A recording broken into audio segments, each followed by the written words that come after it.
In the quiet hours of a cold London night, when the streets fall into that uneasy silence between midnight and dawn, a single story begins to pull the city awake.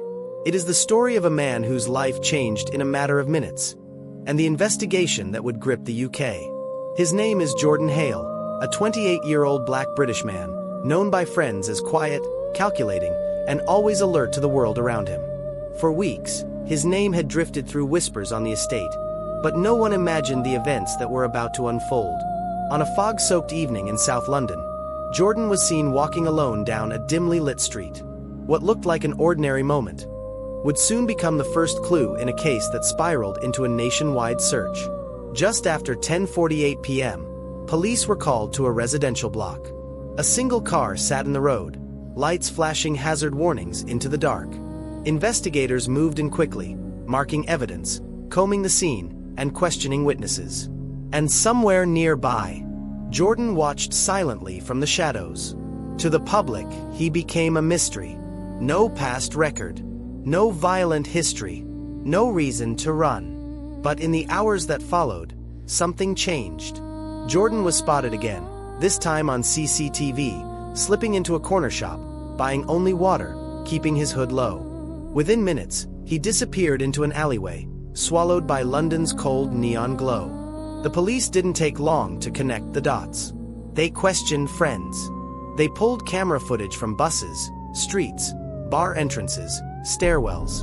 Every clip showed the same thing: Jordan moving fast, often looking over his shoulder, as if someone was following him. By the next morning, officers began a city-wide search. Roadblocks were set, trains were monitored, and helicopters scanned rooftops where Jordan had been seen running across the night before. But Jordan wasn't just running from the police. He was running from a message he had received only hours earlier, a threatening text that investigators would later uncover on his phone. The contents of that message have never been fully released to the public, but those familiar with the case say it was enough to terrify any man. As the search widened, Jordan grew more desperate.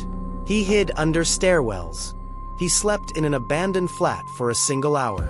He moved through alleys, car parks, rooftops, and train stations, always staying one step ahead.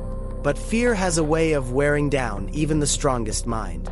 On the third night, Jordan was spotted near the Thames, staring into the water as if trying to decide his next move. Minutes later, he turned away, disappearing again into the city maze. The turning point came when officers received new CCTV footage. Jordan running through a subway tunnel, emergency lights flashing red and white across the walls. It was the clearest image yet, and the final confirmation that he was still alive, but running out of places to hide. Police units swarmed the area. Forensic teams prepared for a possible confrontation, and the public waited anxiously, wondering why an ordinary young man had become one of the most watched faces in the country. What happened next remains sealed behind official statements and classified reports. But one thing is certain: the story of Jordan Hale is far from over. Because in a city as vast as London, a man can disappear in minutes.